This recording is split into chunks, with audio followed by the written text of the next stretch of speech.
Chemistry പരീക്ഷയും കഴിഞ്ഞ് വിശ്രമിക്കാൻ വന്ന അച്യുനം പിടിച്ചു വലിച്ചു കൊണ്ടുപോവുകയാണ്. എന്തിനാണെന്നല്ലേ? ചാണകവാരം ആഘോഷിക്കാൻ. അതെ, ഇന്ന് ചാണകം പെറുക്കൽ ദിവസമാണ്.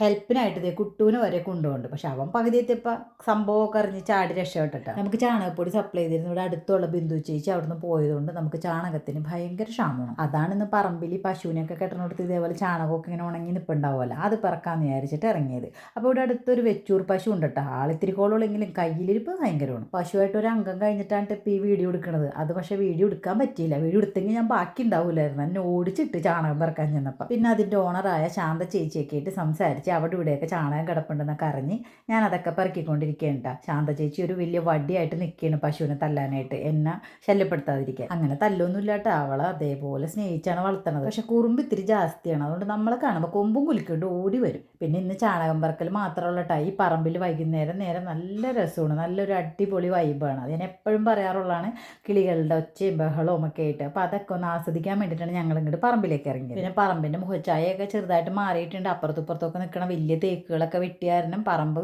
വെറുതെ തരിശു പോലെ നിൽക്കേണ്ട, എന്നാലും കാണാനായിട്ട് നല്ലൊരു ഉഗ്രൻ പറമ്പ് തന്നെയാണ്. ക്യാമറാമാന് പശുവിന് ഒട്ടും പേടിയില്ലെന്ന് നിങ്ങൾക്ക് മനസ്സിലായല്ല.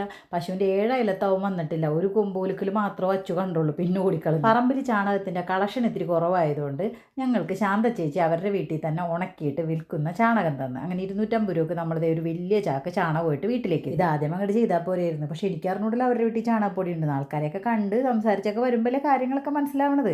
ഇത് നേരിട്ടല്ലട്ടോ നമ്മൾ ഇടുന്നത്. ഇതേപോലെ ചുറ്റിക വെച്ച് പൊടിച്ചിട്ട് ചെറിയ പൊടിയായിട്ടാണ് ഇടുന്നത്. കുറച്ച് ദിവസം മുന്നേ ട്രിം ചെയ്ത് വെച്ചിരുന്ന റോസൊക്കെ ഇപ്പം നല്ല രീതിയിൽ മുട്ടൊക്കെ ആയിട്ട് നിൽപ്പുണ്ടട്ടാ. അപ്പോൾ പ്രോത്സാഹനമായിട്ട് കുറച്ച് ചാണകപ്പൊടിയും കൂടി ഇട്ട് കൊടുക്കാമെന്ന് വിചാരിച്ചു. നല്ലോണം വെള്ളം ഒഴിക്കണോട്ടാ. ചാണകപ്പൊടിയൊക്കെ ഇട്ട് കഴിഞ്ഞാൽ അങ്ങനെ ഇന്ന് നല്ലൊരു വൈകുന്നേരം വരുന്നു കേട്ടോ. പശുവിന് ഉന്നം തെറ്റുകൊണ്ട് ഞാൻ ഇടിഞ്ഞു പൊളിഞ്ഞ് വീണില്ല. എന്തൊക്കെ പ്രശ്നം ഉണ്ടായാലും ചാണകപ്പൊടി ഇട്ട സന്തോഷത്തിലായിരുന്നു ഞാനും എൻ്റെ ചെടികളും.